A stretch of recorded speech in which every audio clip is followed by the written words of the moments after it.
à tous, bienvenue dans l'interview. Les migrants en transit qui étaient à la gare du Nord depuis des mois sont désormais redirigés vers des centres d'accueil pour personnes sans abri. À cet endroit-là, ils seront informés soit sur les procédures d'asile, soit sur un possible retour au pays volontaire. Cette mesure a été décidée par la ministre Maggie De Bloch. Latifa Aït Baala, bonjour, vous êtes candidate à la région pour l'EMR. Est-ce que vous trouvez qu'on arrive ici à une bonne solution sur cette problématique ? Bonjour, merci d'abord pour cette invitation. Alors effectivement, ce qui se passe aujourd'hui est important parce que enfin des décisions sont prises par rapport à la situation, à la fois sur le plan humanitaire, mais également sur le plan sanitaire. Je crois que ça, c'est très important. Aujourd'hui, le gouvernement prend des mesures importantes pour effectivement montrer quelles sont les dispositions, en tout cas en matière humanitaire, pour ces populations. On ne peut pas humainement les laisser à la gare du Nord ou bien dans le parc Maximilien. Donc il faut évidemment trouver une solution. Le gouvernement s'y attelle et je crois que c'est une très bonne nouvelle. Oui, la ministre prévient, attention, saisissez votre chance parce que ceux qui retourneraient à la gare du Nord, cette fois-là, c'est direct vers les centres fermés. Ça, c'est assez radical quand même. Mais je crois que c'est important d'abord de pouvoir informer utilement les personnes en situation soit de quête d'asile ou autre. Je crois qu'ils doivent aussi prendre leurs responsabilités par rapport à cette situation-là. Et donc je pense que la démarche qui est faite aujourd'hui est tout à fait normal. On n'a pas trop traîné sur ce problème pendant toute la législature. Je pense qu'il y a eu toute une série de difficultés aux différents niveaux de pouvoir, les uns renvoyant finalement la balle en termes de compétences par rapport aux autres. Et je crois qu'aujourd'hui, enfin, une solution est sur la table. Et j'espère effectivement qu'on trouvera, qu'on trouvera une solution définitive à cette question des migrants.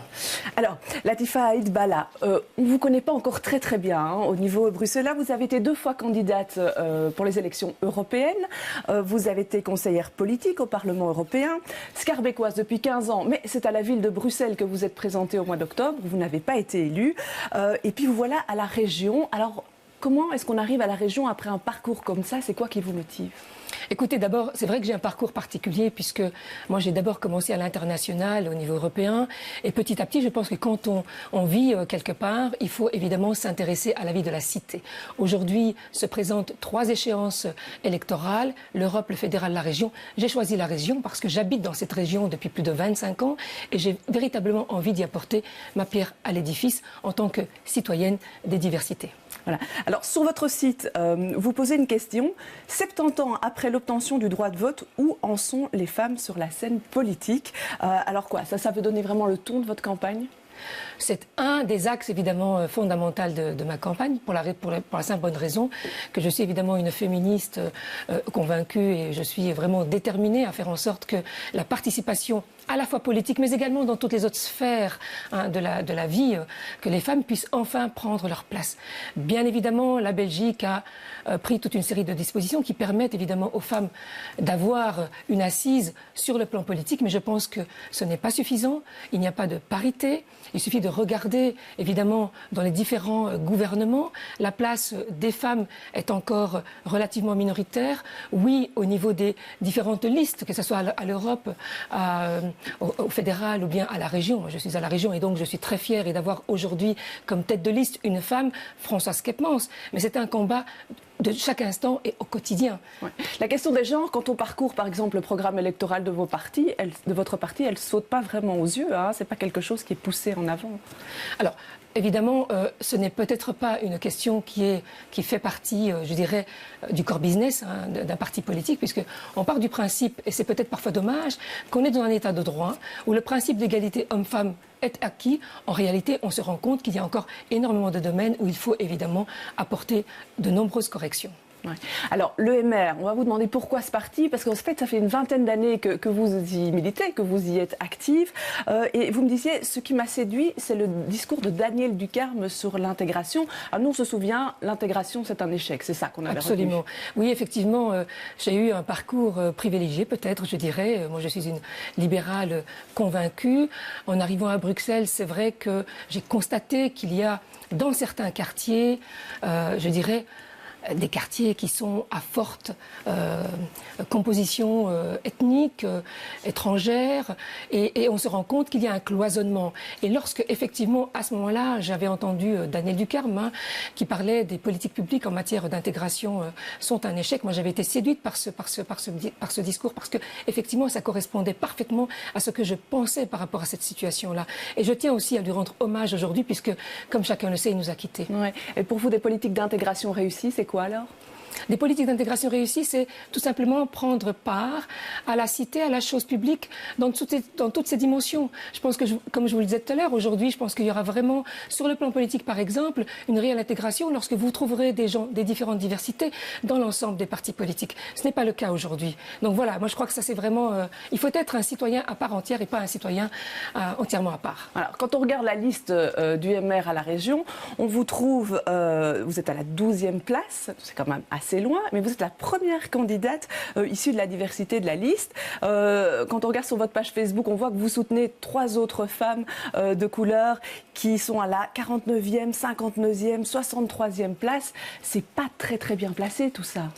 Alors effectivement, ce sont évidemment des places de combat. Hein. Bon, moi j'ai une place éligible, nous avons eu... Vous avez 18, 15 élus pour l'instant. Voilà, exactement. Et donc je crois que c'est un combat qu'il faut mener à chaque instant, y compris dans son propre parti politique. Ce n'est pas toujours facile, mais en tant que libéral, c'est dans ce parti que moi je souhaite me batailler, si vous voulez, parce que la question de l'émancipation y est fondamentale.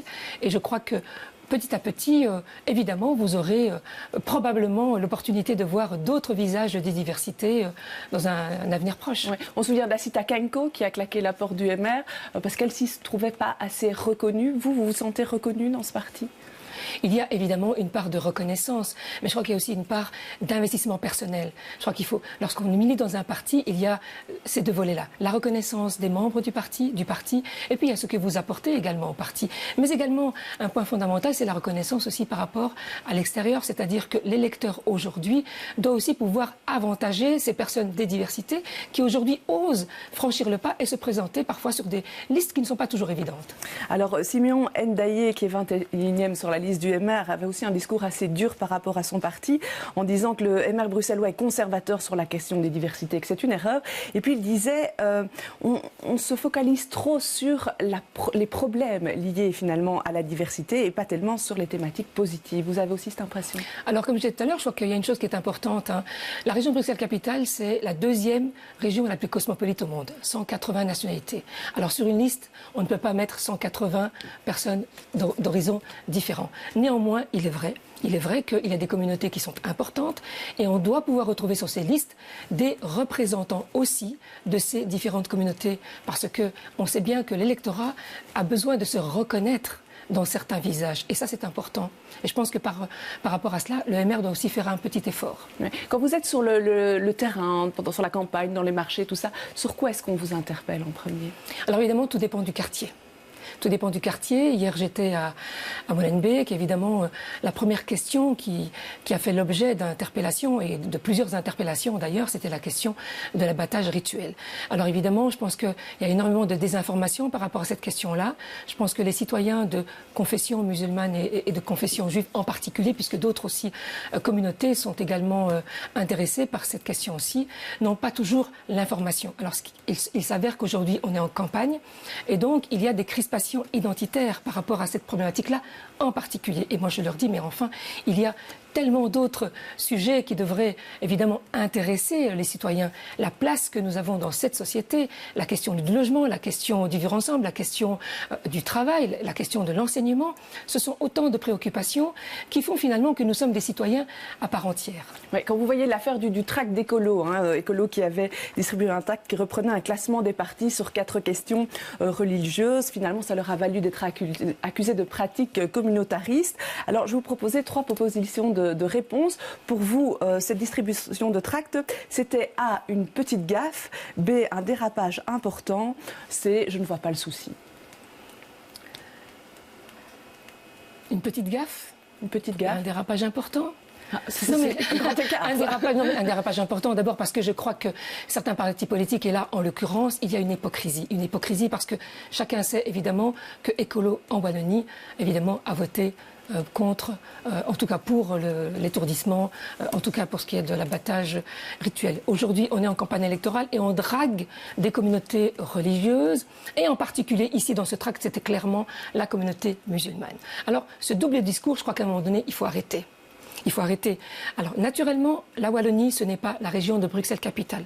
Chacun sait qu'ici, en région de Bruxelles-Capitale, ce sera à l'ordre du jour de la prochaine législature. Sachant que aujourd'hui, il y a un recours qui a été effectué au niveau de la Cour constitutionnelle à l'encontre du décret qui a été pris en Flandre. Et tout le monde attend un peu maintenant. Tout le monde attend un petit peu. Et puis, il y a la Cour constitutionnelle qui a également interpellé la Cour européenne de justice. Et donc, nous attendons évidemment de savoir quelle sera la décision, en tout cas de la Cour européenne de justice. Cela dit, je pense qu'il est important aujourd'hui en tout cas de souligner le fait que les partis politiques doivent cesser cette stigmatisation, cette instrumentalisation, et je dirais même quelque part cette insulte à l'intelligence de la communauté musulmane.